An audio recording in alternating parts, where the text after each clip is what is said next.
നമസ്കാരം. ഇന്ന് 2025 ഏപ്രിൽ 25 വ്യാഴാഴ്ച. എല്ലാ ഓസ്ട്രേലിയൻ മലയാളികൾക്കും ഗുഡ് മോർണിംഗ് ഓസ്ട്രേലിയയുടെ മോർണിംഗ് ന്യൂസിലേക്ക് സ്വാഗതം.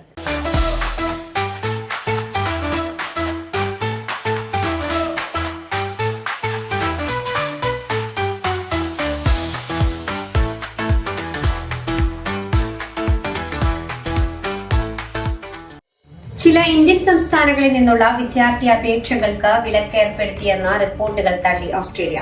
നിർദ്ദിഷ്ട ഇന്ത്യൻ സംസ്ഥാനങ്ങളിൽ നിന്നുള്ള ഇന്ത്യൻ സർവകലാശാല വിദ്യാർത്ഥികളുടെ അപേക്ഷകൾ നിരോധിക്കുകയോ നിയന്ത്രിക്കുകയോ ചെയ്യുന്നുവെന്ന അവകാശവാദങ്ങൾ തെറ്റാണെന്ന് ഓസ്ട്രേലിയ വ്യക്തമാക്കി.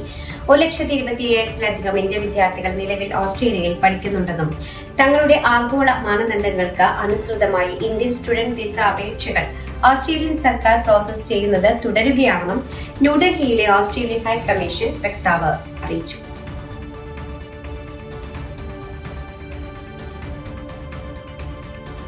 വോട്ടെടുപ്പ് നടക്കാൻ 10 ദിവസം മാത്രം ബാക്കി നിൽക്കെയാണ് പ്രതിരോധ ചെലവിലെ വർധനവ് പ്രഖ്യാപിച്ച് കോalition. 2030ഓടെ പ്രതിരോധ ചെലവ് ഓസ്ട്രേലിയയുടെ മൊത്ത ആഭ്യന്തര ഉൽപാദനത്തിന്റെ 2.5%-ലെത്തുമെന്ന് പ്രതിപക്ഷ നേതാവ് പീറ്റർ ഡട്ടൺ പ്രതിജ്ഞയെടുത്തു. റിക്രൂട്ട്മെന്റ്, കൂടുതൽ F-35 യുദ്ധവിമാനങ്ങൾ സുരക്ഷിതമാക്കൽ, ആണവ ചന്ദ്രവാഹിനികൾക്കായുള്ള AUKUS കരാർ അന്തിമമാക്കൽ എന്നിവയ്ക്കായി കോടിക്കണക്കിന് ഡോളർ പ്രതിരോധ യുദ്ധച്ചെലവിനായി ഉപയോഗിക്കും. ഈ നിർദ്ദേശം ഫെഡറൽ ബജറ്റിന് പ്രതിവർഷം 25 മുതൽ 30 ബില്യൺ ഡോളർ വരെ ചെലവാകുമെന്നാണ് പ്രതീക്ഷിക്കുന്നത്.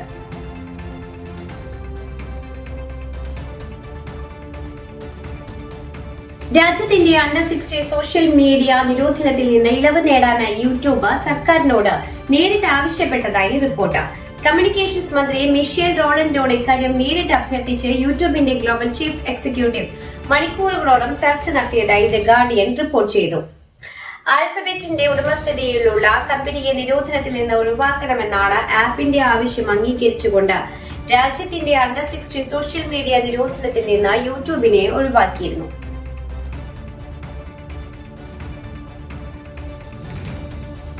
സിഡ്നിയിൽ റിക്ടർ സ്കെയിലിൽ 4.6 തീവ്രത രേഖപ്പെടുത്തിയ ഭൂചലനത്തെ തുടർന്ന് ജനങ്ങൾ പരിഭ്രാന്തരായി. ഇന്നലെ പുലർച്ചെ 2:55 ആദ്യ ഭൂചലനം അനുഭവപ്പെട്ടത്. ന്യൂകാസിലിന് പടിഞ്ഞാറ് സിംഗിൾട്ടൺ പട്ടണത്തിന് 10 കിലോമീറ്ററും സിഡ്നിയിൽ നിന്ന് 200 കിലോമീറ്റർ വടക്കുമാണ് ആദ്യ ഭൂചലനം അനുഭവപ്പെട്ടത്. ഭൂകമ്പത്തിൽ ആർക്കും പരിക്കുകളില്ല.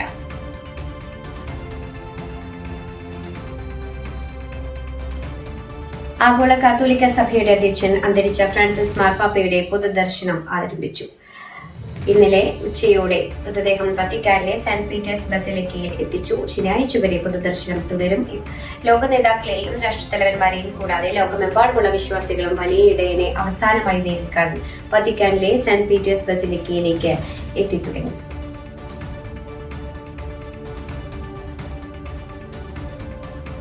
$1.2 മില്യൺ ആഡംബര വസ്തുക്കൾ മോഷണം പോയ സംഭവത്തിൽ 5 പേർ അറസ്റ്റിൽ. മെൽബണിലെ CBDയിൽ നടത്തിയ റെയ്ഡിലാണ് $1 മില്യൺ ആഡംബര വസ്തുക്കൾ മോഷണം പോയ സംഭവത്തിലെ പ്രതികളെ കണ്ടെത്താനായത്. നിരവധി ഡിസൈനർ ബാഗുകൾ, ആഭരണങ്ങൾ, മോഷ്ടിച്ച കാറുകൾ, മയക്കുമരുന്നുകൾ എന്നിവ ഡിറ്റക്ടീവുകൾ റെയ്ഡിൽ നിന്നും പിടിച്ചെടുത്തു. മാർച്ച് 6, മാർച്ച് 21, ഏപ്രിൽ 8, ഏപ്രിൽ 16 തീയതികളിൽ കോളിൻസ് സ്ട്രീറ്റിലെ 4 വ്യത്യസ്ത സംഭവങ്ങൾ ഉൾപ്പെടെ മെൽബണിലെ CBDയിലെ സ്റ്റോറുകളിൽ നടത്തിയ മോഷണത്തെ തുടർന്നാണ് തിരച്ചിൽ വാറണ്ട് പുറപ്പെടുവിച്ചത്.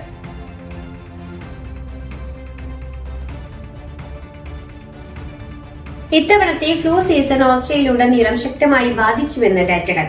രാജ്യത്തെ ഫ്ലൂ സീസൺ മുമ്പത്തേക്കാളും നേരത്തെയും കഠിനമായും ആളുകളെ ബാധിച്ചതായി പുതിയ ഡേറ്റ വെളിപ്പെടുത്തുന്നു.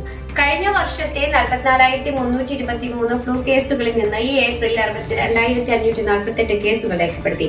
ഈ വർഷത്തെ കേസുകളുടെ വർധനവ് കണക്കിലെടുത്ത് ആളുകളോട് പ്രതിരോധ കുത്തിവയ്പ്പുകൾ ഉറപ്പാക്കാൻ ആരോഗ്യവകുപ്പ് വിവിധ കമ്മ്യൂണിറ്റികളോട് ആവശ്യപ്പെട്ടിട്ടുണ്ട്.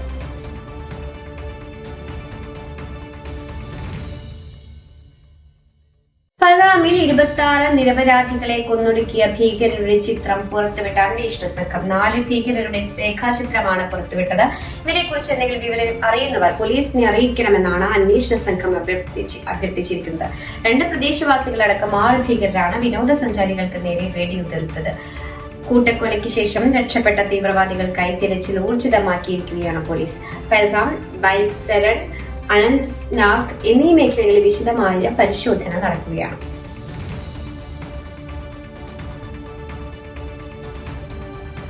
പഹൽഗാം ഭീകരാക്രമണത്തിന് പിന്നാലെ കശ്മീരിൽ വീണ്ടും ഏറ്റുമുട്ടൽ. ദക്ഷിണ കശ്മീരിലെ കുൽഗാം ജില്ലയിലാണ് ഭീകരരും സൈനികരും തമ്മിൽ ഏറ്റുമുട്ടൽ നടക്കുന്നത്. ഇന്ന് ഉച്ചയ്ക്ക് ശേഷമാണ് ഏറ്റുമുട്ടൽ ആരംഭിച്ചത്. കൂടുതൽ സൈനികരും CRPF ജവാന്മാരും കശ്മീർ പോലീസും സ്ഥലത്തേക്ക് പുറപ്പെട്ടിട്ടുണ്ട്. ആർക്കെങ്കിലും പരിക്കേറ്റതായി ഇതുവരെ വിവരം ലഭിച്ചിട്ടില്ല.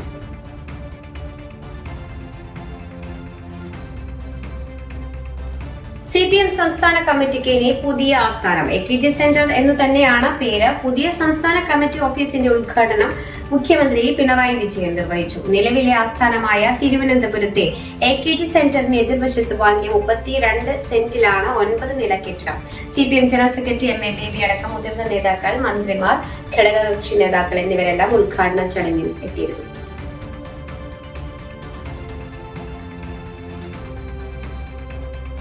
തിരുവാതിക്ക ഇരട്ടക്കൊലപാതകത്തിൽ കൊല്ലപ്പെട്ട വിജയകുമാറിന്റെ വീട്ടിലെ CCTVയുടെ ഹാർഡ് ഡിസ്ക് തൊട്ടടുത്ത തോട്ടിൽ നിന്നും കണ്ടെത്തി. പിന്നെ സമീപത്ത് തന്നെയുള്ള തോട്ടിൽ നിന്നാണ് ഹാർഡ് ഡിസ്ക് കണ്ടെത്തിയത്. ഹാർഡ് ഡിസ്ക് തൊട്ടടുത്ത തോട്ടിൽ എറിഞ്ഞ് കളഞ്ഞെന്ന് പ്രതി അമിത് മൊഴി നൽകിയിരുന്നു. അമിതിനെ സ്ഥലത്തെത്തിച്ച് പോലീസ് തെളിവെടുപ്പ് നടത്തിയിരുന്നു.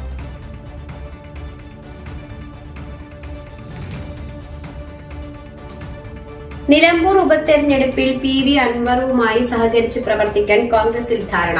മുന്നണി പ്രവേശനം ഉൾപ്പെടെയുള്ള കാര്യങ്ങളിൽ തീരുമാനമായില്ല. കോൺഗ്രസ് നേതാക്കളും PV അൻവറും തമ്മിൽ നടത്തിയ കൂടിക്കാഴ്ചയിലാണ് ധാരണ.